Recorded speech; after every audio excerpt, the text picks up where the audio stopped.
What's up, you guys? We are back with another episode of the Man Up Club podcast presents. Okay, I'm your girl, Celena Lena, aka Sis from Sis and Lil Bro, and we are back with another episode. I have a wonderful guest for you guys here today.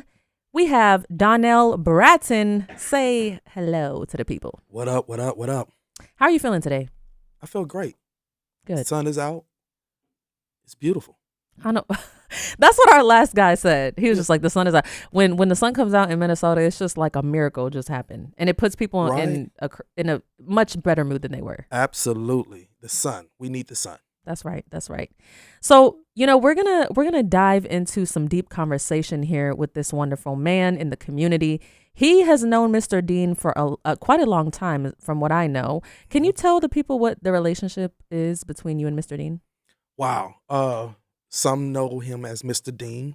I also know him as Cross. Okay. And so, and he is definitely a brilliant man. I mean, we've met probably about close to 20 years ago. And we had the opportunity of doing ministry together. And he came and did a conference at our ministry, Mm-hmm. which was powerful. I mean, when I can say it was powerful, impactful, it was for our youth. And it was so, can I use the word dope here? Oh, yeah. Okay. Come on now. I just want to make sure, What? it was super dope, and I use that word a lot. My youth tease me about that. That's like my favorite word, but did that. And then we just kind of in passing, he came out with an album. We came and supported him. Then there's a couple things that he's been doing on the north side of Minneapolis. I mean, he's did wonderful things with mentoring young people. Oh, yeah. And so I just been seeing him, watching him from a distance. We call every blue moon, but it's like when we do talk, it's like we never missed a beat. Like, what can I do? Hey, can I help? Can you do this? And it's always a yes when he calls. When I see his number pop up or when I get a call from someone, it's always whatever I can do, it's a yes immediately. Which is actually how you came on this podcast. Yes. So I just want to say thank you so much for being here.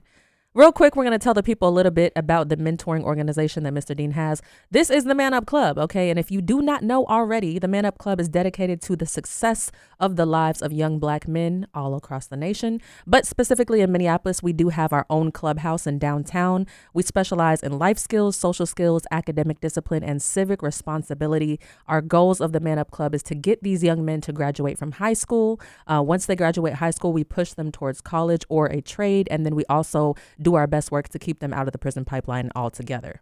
Okay. So enough about what we do. Let's highlight what you do. Come on. So, what kind of community engagements are you involved in? What are you passionate about? Absolutely. So this is a great segue. When we talk about the Man Up Club, we also share in the same vision of the Man Up Club. And so over about 8 years ago, I founded and started a school called the Minnesota Preparatory Academy. Wow, congratulations. Thank you. And I started primarily because I was dealing with young African-American males that were graduating from high school, and I looked at their grades and they were not ready to go or they were not college ready. Some of them were athletes. Most of them were athletes. They played the game of basketball or football, Mm-hmm. but could not go to college on a full scholarship because their grades was not acceptable at that particular educational institution. I said, how in the world did our school district let and drop the ball on our young Black males? Mm-hmm. Disappointing. So now they had to go into the workforce with no skills. Nothing was offered to them. I mean, they had a couple different institutions that they could participate in, but they wanted to continue education playing the game that they love. They should be able to do that. Mm-hmm. So I just took the initiative and started a school and said we will not fail our young African-American males anymore. Mm-hmm. And since that evolution or that opportunity came up for these young people, we have had the opportunity to send over 150 African-American young males to school on a full scholarship. So that has been our blessing. Thank you. Yes. Thank you. So that has been a blessed opportunity, and we're still doing it. And so our school has expanded down to Tennessee. We got schools all over Tennessee, Phoenix, and here in Minnesota. Dope. And so our kids now are coming from all over the country. We have kids from South Sudan. We have kids from the United Kingdom. Mm. We have kids from the Czech Republic. You name it. Uganda just showed up the other day. So, Wow. so from North Minneapolis to New York to some schools some kids that are, we have kids from all over. And so it gives them the opportunity to learn. And we do more than just the education piece to get them to college, but trades. Right now we have an IT program. They're making their own 3D library to remake the Rondo 94 experience before 94 was driven through the Rondo neighborhood. They're going to recreate that through some Quest glasses. So they're writing the code in the 3D virtual library for that. Dope. So there's some dope stuff going on in the school. And these are all African American young male. We got a couple people that are from the Czech Republic that don't look like you and me, but they're not from America. So right. But other than that, it's our young males getting the opportunity to play the game that they love, but learning some soft skills, some social skills, some different skills that will carry them after the game of basketball is over. They have something they can lean back on. That's what's up. Those type of things are not highlighted in the news, so that's why we want to give you the platform to be able to appreciate it, to say that. You're in a position where you have already literally established a school. Yes. Right? Let's talk about your upbringing a little bit. Come on. What was your childhood like? Wow.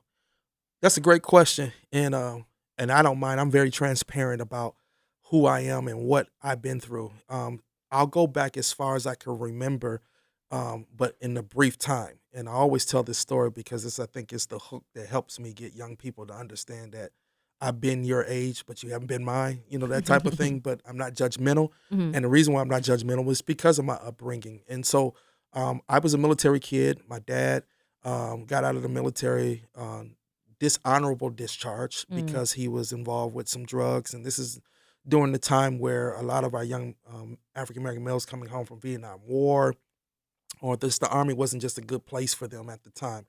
Got involved, and he ended up going to jail when I was 4 years old to one of the most notorious prisons in America called Sing Sing Prison in New York. Aggravated assault with a deadly weapon, murder, burglary. He had a rap sheet. And so he ended up getting caught up in jail, and that was my last conversation that I had with him at 4 years old. Take care of your mama. Wow. And so we were in Denver, Colorado. He got kicked out of a state. They told him to never come back to Colorado again. And they sent him directly from Colorado to New York Sing Sing Prison. Never heard from him again to this day. What? So yes, it was crazy. So I ended up helping raising with my mother, helping raising my younger brother and younger sister. Ended up coming to got involved in some stuff in Denver, Colorado, in some gangs at 13 years old. And Wow. the officer showed up at my mom's doorstep and said, if you don't get your sons, when I was 16, I think 16 or 17, if you don't get your sons up out of here, they'll be dead by the end of summer. What? Because of what they heard in the streets, because of the stuff that we were involved with. Wow. And so that was crazy. So as a young, the streets was raising me. I had some mentors that I thought was mentor raising me the way that they were raising me. It started off with, hey, here's a bike. Go take this down the street. It was a backpack. And here's $100. And so what I was doing, I was moving some stuff that I didn't know I was moving. And that's how I got involved. Wow. Didn't know. They got a bike and $100. Who wouldn't want that at 14 coming from poverty? I didn't know we were poor, right? And that was what we were dealing with. Moved to St. Paul. No, I'm sorry, moved to Minneapolis. And when I moved to Minneapolis, 16, 17 years old, I didn't know what gangs were.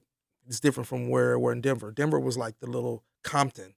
And St. Paul and Minneapolis was a little bit different from how I was raised. So I got involved quickly coming up here. And then my mother moved me to, she didn't want to move us to the hood, to the projects. So she moved us to North Minneapolis, right across the street from the projects. I look out my window and I can still see the projects. Okay. So I was like, Mom, we still in the projects. I know the hood when I see the hood. And so I grew up that way, got involved with some stuff. And then my mother said, this is a bad neighborhood. We moved to St. Paul, and I created crime rate in St. Paul in my neighborhood. And it was until, I came across, and I'm going to give a shout out to the Battle family, Dr. Walter Battle and Pastor Joseph Webb, and a couple of these Battle men took me in the church scene. It turned my life around. And when my life was turned around, crime rate went down in my neighborhood. The news showed up at my doorstep, interviewed me and my brother. I mean, it was like that. Like, literally, yes. You was causing that much hell. Yes. What? When you kind of stopped what you was doing, the news came to interview you about it Couldn't in your believe it. neighborhood? Couldn't believe it. Crime rate went down. We were some tyrants in the school. My brother got kicked out of 2 school districts, Minneapolis school districts and St. Paul school districts, within 48 hours of each other. Wow. So it was kind of crazy. We're just fatherless generation. This is why I appreciate the Man Up Club. Again, want to give a shout out to them. What y'all doing is amazing. But that's how someone took some time out with me and the mentor, and then taught me some things, and there's a different way of life. And, it was some stuff that was going on that kind of changed my life. And Dr. Battle and Pastor Joseph Webb, they really took me in and taught me how to be a man and raised me up. And literally, when the news came to our house, they were like, hey, we want to hear about this because you all were something else. And what changed your life? And so I think it was Channel 9 News came out. There was a Dimension special. It was actually a special. Hopefully we can go pull the archives. It was back in like 95, 96. And that's what happened. And the rest is kind of like some history. And so I just wanted to give back. I always say I want to give back what was given to me. So Pastor Webb and Dr. Battle, really gave to me and poured into me, and I'm pouring back what they gave me. And you are pouring. Yeah. You are really pouring. Trying. I mean, starting a whole school, that's huge. Yeah, kind of crazy. It was something else. So, as we do that, we moved into this opportunity to pour back into these young men, and hopefully they'll do the same thing. I tell them, if you make it to the NBA or getting paid, whatever, you don't owe me nothing. You owe it to the generation coming behind you. That's amazing. He done said a mouthful about everything that he's done in the past, and he didn't even say the details of it. So we're going to just get to know him a little bit more. Because, yes, he started a school here in the Twin Cities, Minnesota. Yes, he is a pastor, right? But a lot of the times we hear about these people doing great things and they're trying to push everybody. They AKA the old heads, okay? We know them as the old heads, like, he's just, Unc just talking, just talking. But no, like, he literally was about that life. And he knows what's up. So we gonna unveil. Let's do it. These experiences that he's had. So, you talk about, you was notoriously known for just causing hell.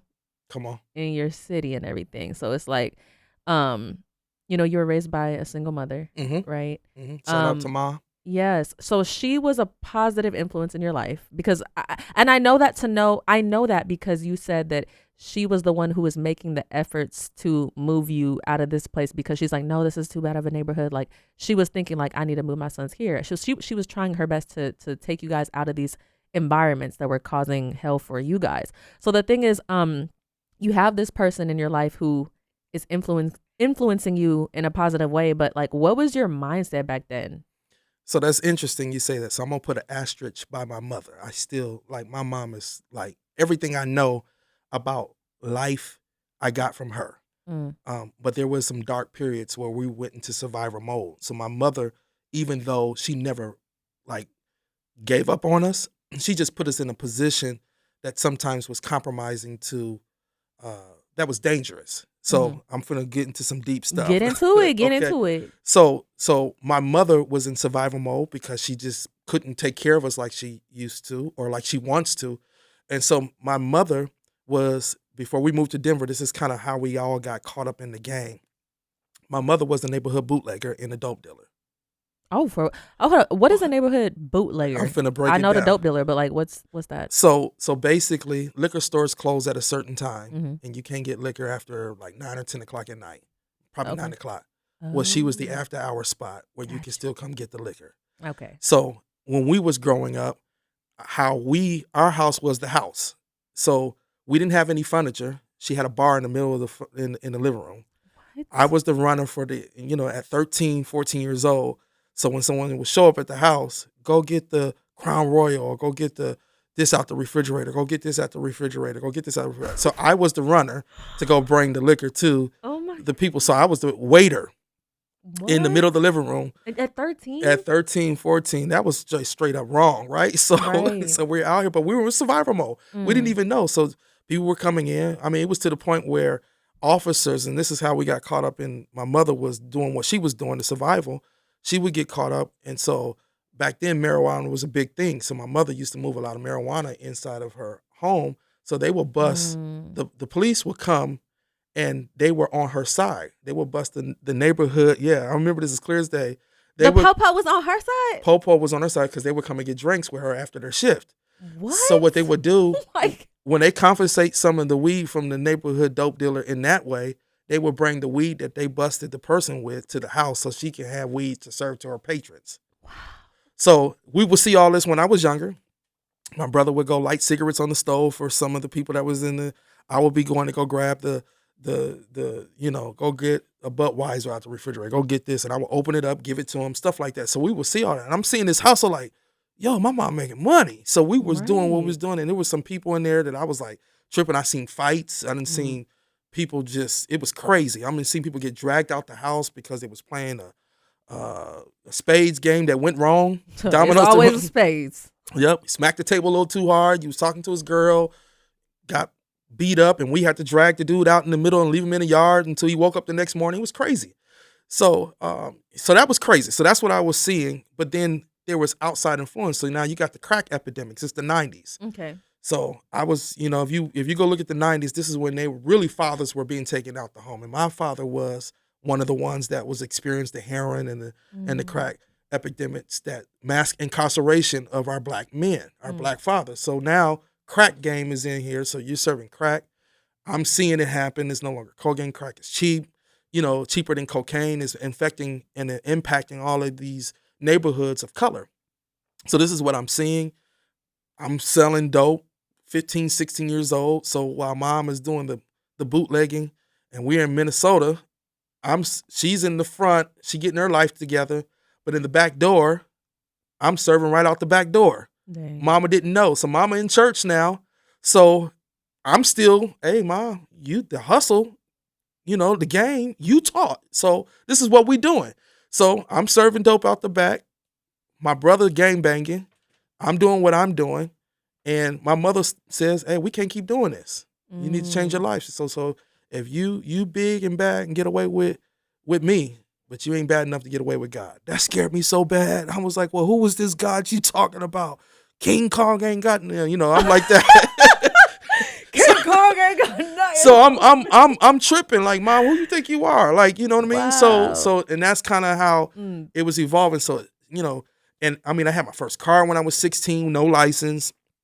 Brought my mother a car at 17 with no license. So we had 2 cars. I'm doing my thing. So, you know what I mean? But I'm under the radar because I'm not out there like, I'm fighting and doing all that other stuff. I'm just trying to make some money. Okay. My brother was the fighter. He was the but if I had to fight, I would fight. But I remember a school, shout out to Washburn. I graduated from Washburn High School, okay. But went to Washburn, and I had a good friend, shout out to her. Her name is Sophia Ann Lewis. I'll never forget it, and this is kind of where it started changing.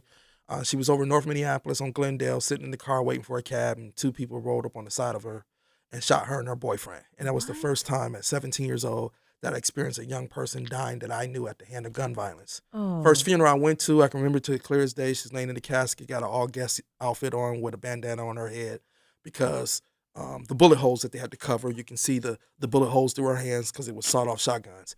Messed me up. First funeral my mother took me to, and then that's when my life started slowly already changing when she mentioned God, because it was like, they already told you was going to be dead by the end of the summer. You're here in Minnesota, you still clowning. You just saw your friend get shot. It was just tripping me out. Oh, okay. Yeah. So life was getting real. It was for getting you. real. It was okay. It was getting real. And then me and my brother got into it because and can I say what gang I was in? Yeah. Okay. So I was involved with the Crips. So I was a Crip. Okay. And then my brother ended up becoming what we call ops in the community. So how's your brother in the same household, a Blood, and I'm a Crip? So there's not a lot of Crips and Bloods in Minnesota, but it was a lot in Denver. But I was still representing Crip. As you know, I'm still wearing blue. That's something psychological I got to get out of. I kind of go against, I don't know, I don't like red, but that was just something, that's some childhood trauma. Right. But my brother was a Blood. So me and him got in a fight. He threw a knife at me, stick me, it was all kind of just crazy. Me and my own brother. That was crazy. So we did that. And then a couple of days ago, we had my grandma living in the house with us, the house next door to us. They were shooting up the house there. We all in the bathroom on the floor. I mean, it was just some crazy stuff. Like BMF. What haven't you been through? Well, a couple things. I mean, it was just some stuff. I mean, fights with my sister. My sister stabbed me. My brother had my brother. We used to make money this way. My brother used to have a pit bull farm, And the pit bull farm that he had in our house, he had a couple pit bulls. His pit bull was the one that would break up fights. So they would have the pit bull go through. So if he sees a white sheet, he goes in and try to breaks up the pit bulls. Mm-hmm, mm-hmm. Me and my brother didn't get along. So one day I was coming home, came to the house. You know how you make the bed up, Mm-hmm, mm-hmm. and I'm pulling the sheet up. His pit bull come running up the steps, jumped on me, tried to get it to my neck, got a hold to my chest, Ooh. ripped my whole chest open. The dog? Yeah, ripped my whole chest open. So I had him in the headlock. My brother kind of had some sympathy toward me, which, you know, we good now, but he had to break the back legs of the dog. I know it's probably too much to get him off of me. And so in the middle of wintertime, back then the day, we were in St. Paul. It was called Ramsey Hospital. It's Regions now. I had no shirt on, 15 below zero, being rushed to the hospital with my chest wide open. They thought I was shot because that's how big. Am I getting too explicit? Are we good? No, we okay, good. Okay, no, this is real life. Yeah, so this is real life. Yeah, no, real talk. And this is what happened. This is my life-changing story. Right. So this is the truth. Yeah, so this is why my mother was saying, hey, you just already heard that you was going to die. This is going to happen. This is all happening all at one time. This is the year of my conversion. Wow. Chest is wide open at Regions Hospital. They couldn't give me stitches. They had to staple my chest back together. Oh my gosh. So, and it's crazy. Crazy. So I'm, still talking about crib, all this other stuff. And I got the staple is so crazy that I have a big C on my chest from the staple. That's how they stapled it back together. Oh my so gosh. I'm branded for life anyway. But anyway, that's just a side joke. But then that's the stuff that changed my life. I mean, because I seen death. I mean, going to the club and hearing people shooting and I can hear the bullets go across my head. Just in just weird places. And I can say God spared my life. And so I can tell anybody, I was at death's door, on many occasions. And I took the final opportunity. I think that was the opportunity when my chest was wide open, stapled it back together. And then my mother said that to me. It was one of those nights where she says, I want you to come to church with me. I said, Mom, I'm good. I already had something set up. I had somebody come to the door. She says, all right, you bad enough to get away with me, but you ain't bad enough to get away with God. That scared me so bad. I canceled everything and I ended up going to church with her. And after that, I was just impacted by a lot of the young men that I seen there. And that was Pastor Webb and different things. There was a message of hope. He had a message of talking about how he used to sell drugs, do drugs, and how God changed him. And I just never seen a black man that looked well, looked decent, drive nice cars, but just was doing it off the impact of what God did for him. And he poured into me, saw me. My brother ended up coming. And me and him both, this is all in a matter of a couple days, and we ended up changing our life in this 1 week. And when I tell you our life changed, some people that were after him, I remember we coming home from church in that same week. Now we changed our life. People that were after him came to the house to jump on him. I mean, it was like 15 people. It was a local game. I think they were called Hilltop Hustlers or something like that because he wasn't messing with them anymore. And he turned around with bold conviction and said something to them, and they all scattered. What? And I just thought, man, there has to be a higher power to give you that boldness, because we was ready to fight after we got through. Our lives has changed because we were about to get jumped. Him, me, and my sister. Right, because you in the gang. Right. Yeah, because, those gang situations, once you in, the only way out is in a box or in jail. Changed for us. And so that changed. They never messed with us. And I can quote a scripture on the air, right? Go ahead. So one of the things that we say, if a man's ways please the Lord, he'll even make your enemies at peace with you. And so when we were turning our lives, our enemies became peace with us. And so the things that we were going through, and the things that we had to, debts that we had to pay, issues that we had to deal with, they were no longer there because of our ways changing. And so when the news showed up, that's when. Because people were hearing what was going on. And so the influence of Pastor Webb and the church Free at Last, shout out to Free at Last, those are the people Hold that kind of help us. Hold on, we're going to have to back up. Yes. We're going to have to back up. Yes, let's back up. I'm sorry, but all this stuff done happened. And then you say, you went to church. Yep. Your brother, who was a blood, went to church. And then everything just spiritually changed. Hold on. We are just blown away by Mr. Bratton. Okay. Y'all done heard what this man said. I had to ask him, is this real? He's like, oh yeah, I got the C on my chest to prove it. And my sister really did stab me. And yeah. Just because it's not your life, like it's the life of a person next to you. Like, Mm-hmm. so what's crazy is the transformation for me, Mm-hmm. because you're living this life of habits, right? We all know how crazy habits are ingrained into us, right? Mm-hmm. Mm-hmm. And you were living this lifestyle, like for real, boys in the hood, Mm-hmm. for many years. Mm-hmm. And it was the normal for you, and it was ingrained in you, and that's how you were raised. And a lot of people, they think to themselves like, well, once a young man is this age, or really any person, once you're like this age, or you're a teenager, it's in you. Mm-hmm. And it's like, no, there's still room for change, because God can do anything. So let's go back to when you were in that church service and you heard the word. Reflect back on that moment. Like, Mm-hmm. what was going on spiritually with you? Like, did you break down and cry? Like, what happened in your mental and spiritual space that just made you do this 180? Well, And your brother too. yeah. So this is no lie. I can go back. It was in February. What, actually, February of 1994, 5, something like that. But I remember being in February, which is crazy. It was around Valentine's Day, and I think I was on one in Valentine's.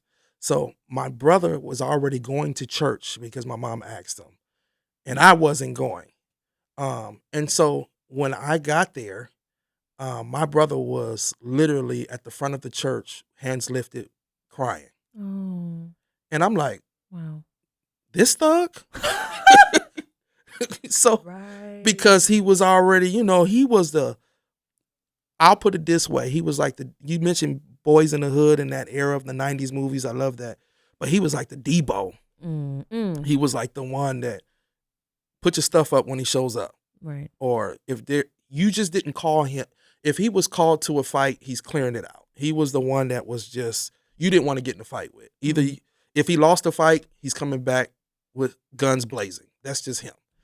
And just bad attitude, short temper, didn't care, just lifeless, in existence with no purpose. Wow. I always say that.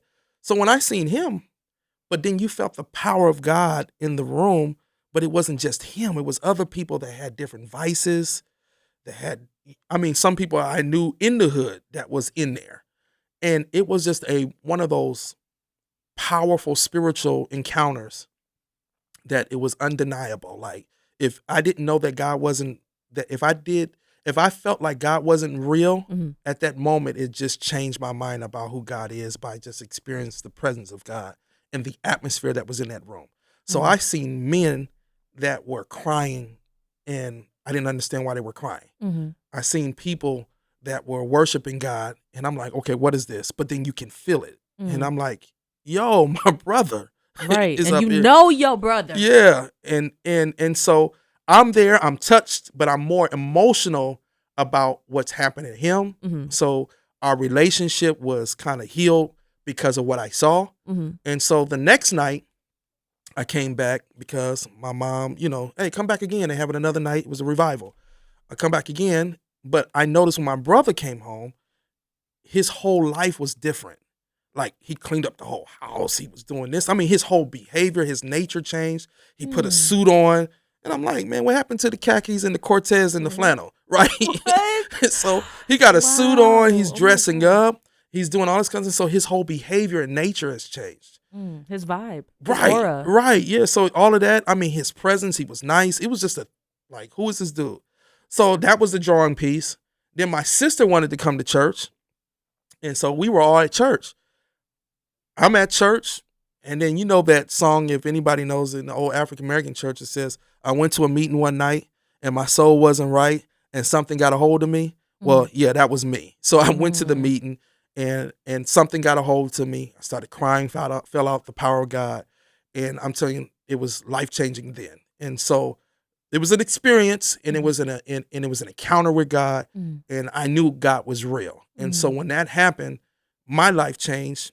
And that's what the rest is history. And then I can go deeper into it, and I think I just had the spiritual walk with Pastor Webb, teaching me how to tie a tie, just that father figure piece. I think if I didn't have that, if I had the spiritual encounter and didn't have a father figure, I think I would have been back out in the streets. Really? Yes. I think that's important. Whoa. Yeah. That's a big statement you It just is. said. It is. That's a real big statement. So you were telling me that if you would have just had the spiritual experience, which I've also had an experience with God like that, and I've had a couple of those, and it's very reaffirming of God's existence.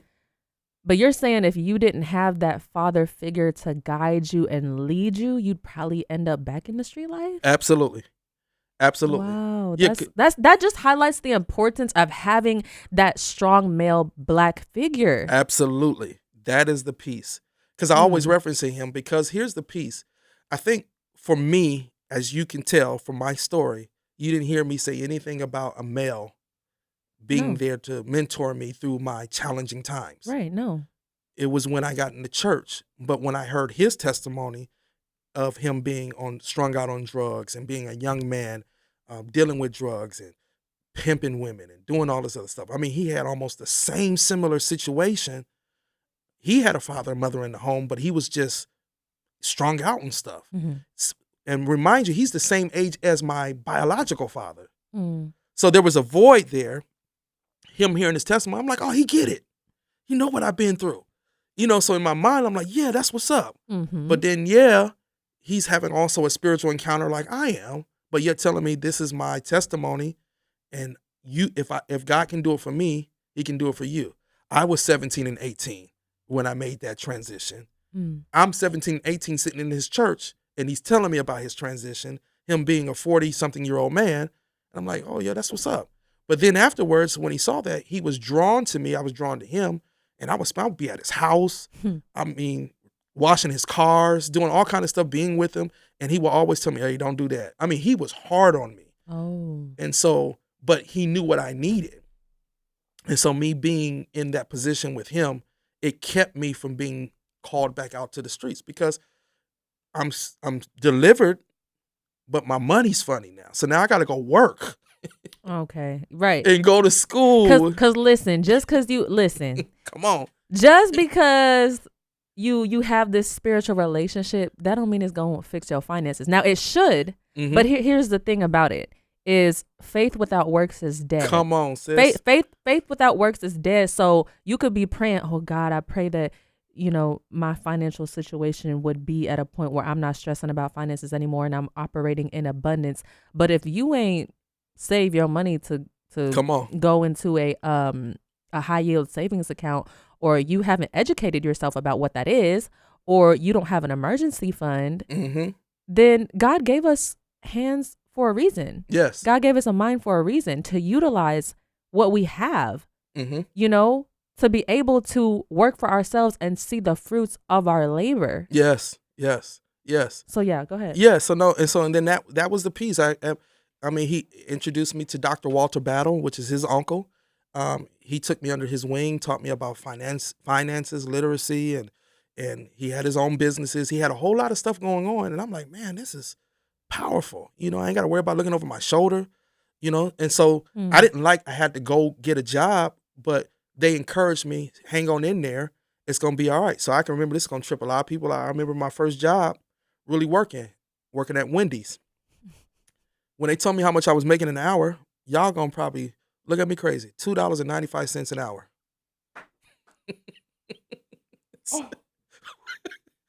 They tripping here in this studio, but that was my $2. $2.95, and what? So taxes come out of that. Yes, I was tripping. So in the summertime, I would work at Wendy's. It was different. It was different. So can you imagine? I'm pulling in. I'm going from having thousands in my pocket.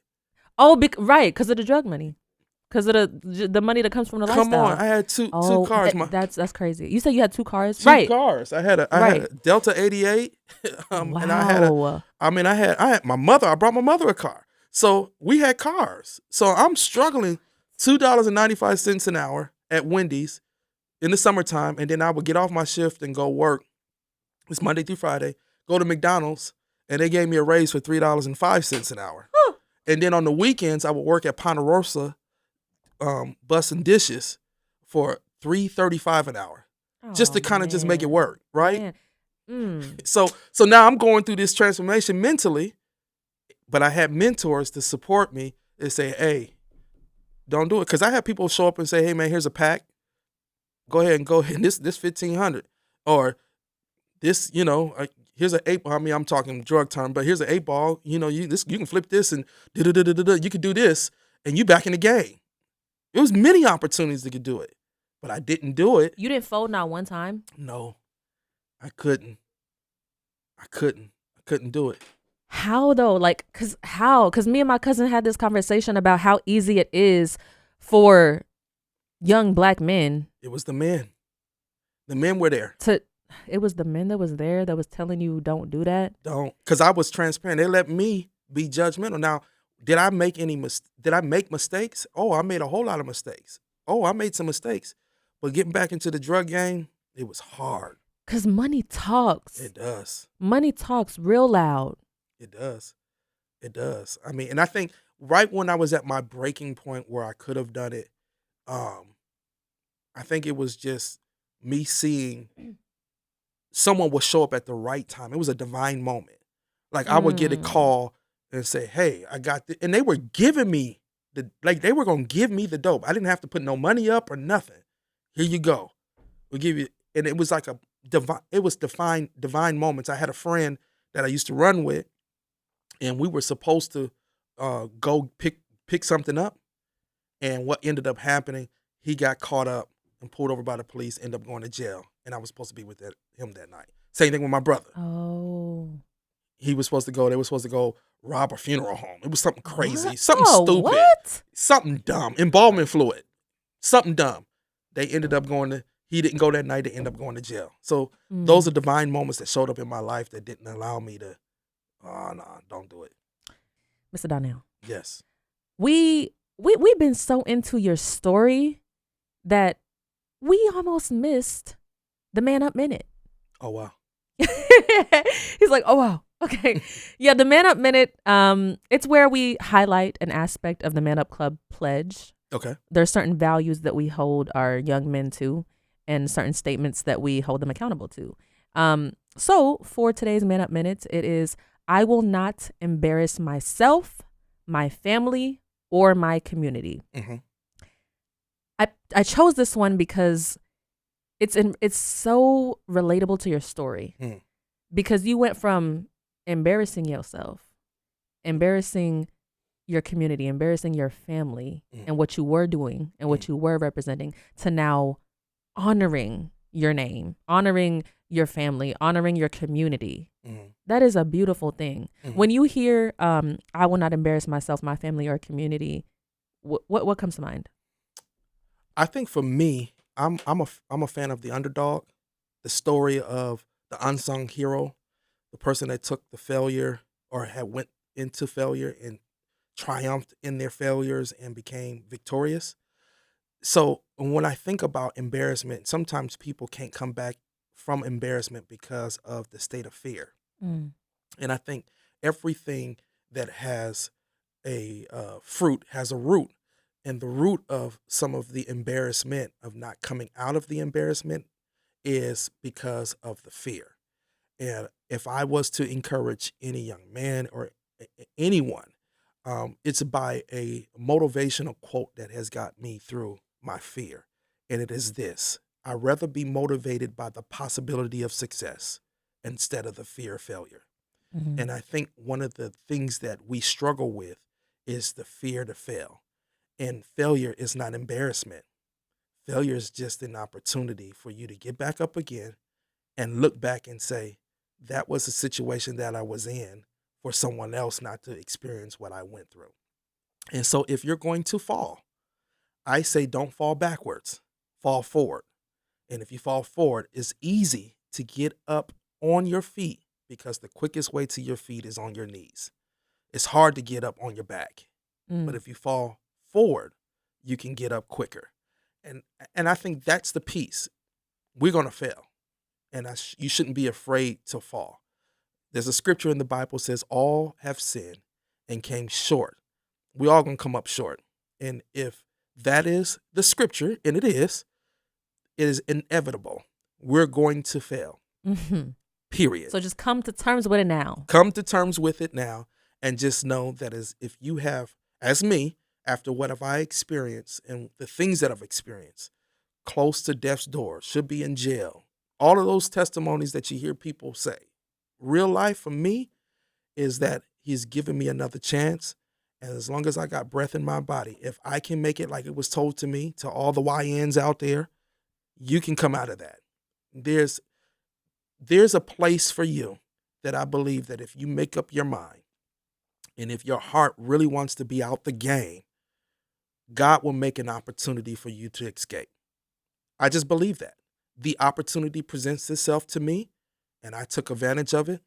But if you have a mind that says, I really don't want to do this anymore, I believe God will show up and he will give you the opportunity to get out of it, period.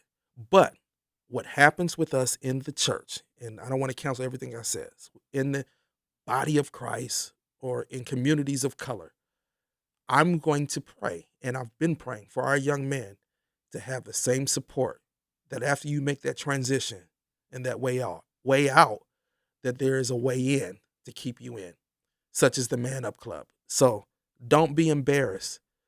There's no judgment. When God presents that opportunity, there's no judgment in God, and God will make sure that you have the support system that you need to make sure that you can continue on this pathway and journey with a relationship with him. And then I'll say this, our relationships with a higher power or God, or I say it's important. I have twins. I have a boy and a girl twin. That's beautiful. Yeah, they're beautiful. But my son and daughter, they love me different from each other. My son is touchy-feely. He hugs me. He does all this different. Hey, daddy's all on top of me. Always give me a hug. My daughter, oh, don't touch me. She doesn't say the word I love you. She only says it twice. Really? Yeah, on Father's Day and on my birthday. But she has to read a statement with tears rolling down her face, and it's meaningful when she says it. Oh. Dad, I love you. Because it means something to her. Both of them came out almost at the same few minutes from each other at the same time. Mm-hmm. They're both of my children. Right. But they have a relationship with me that looks different from one another. So let that sink in. So I always encourage people, have a relationship. Your relationship may look different from mine, but the key word, we have a relationship with him.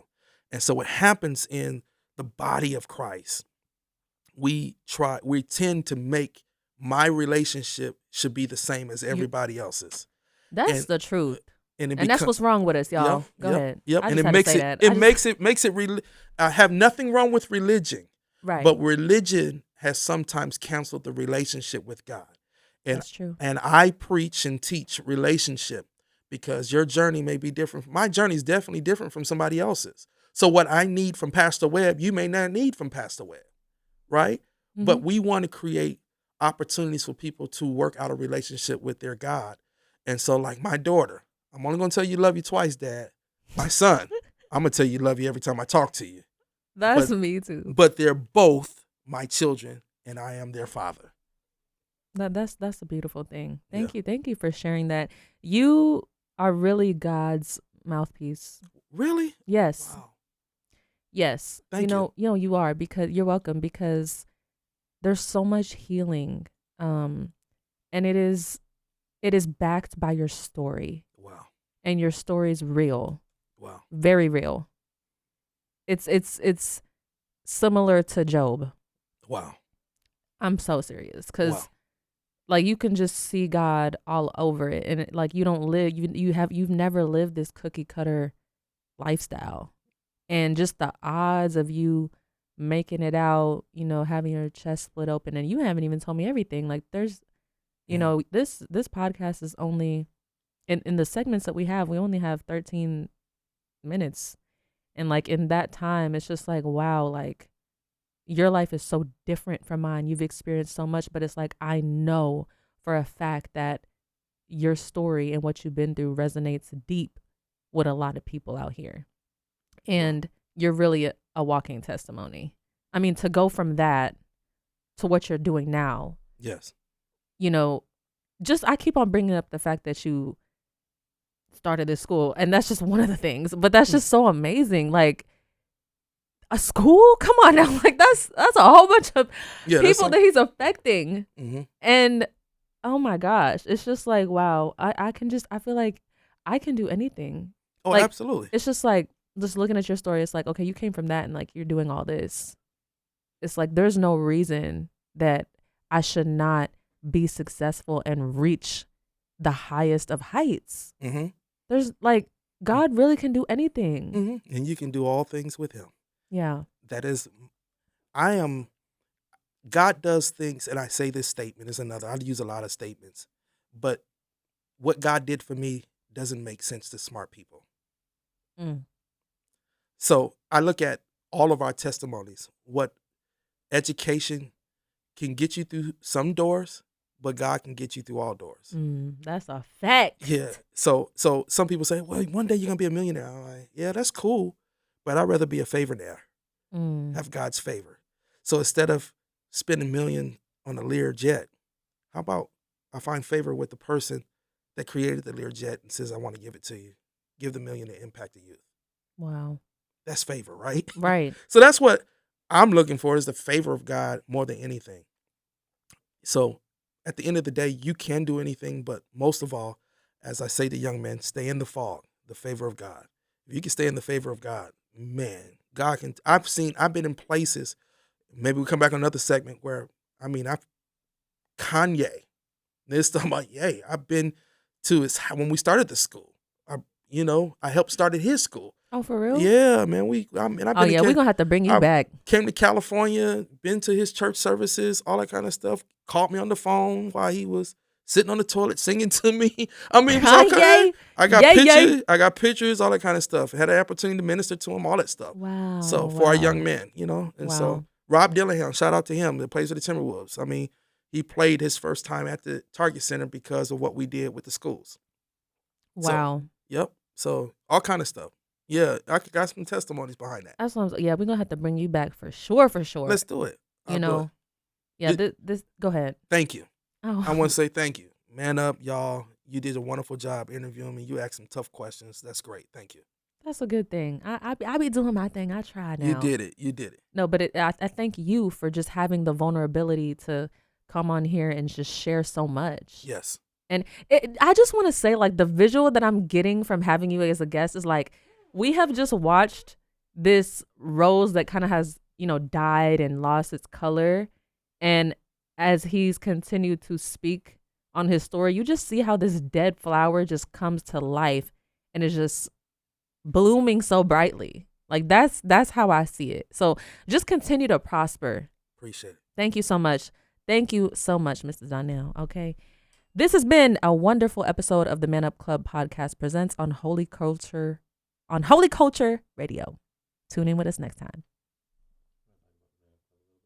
Oh, yeah. And if you don't already know, the Man Up Club, if you would like to donate to the Man Up Club, you can go to www.themanupclub.org. We accept all donations. If you have a young man who would like to be in the program or you think would benefit from being in the program, definitely reach out to us. We have our number on the website. Thank you so much for listening and tune in with us next time.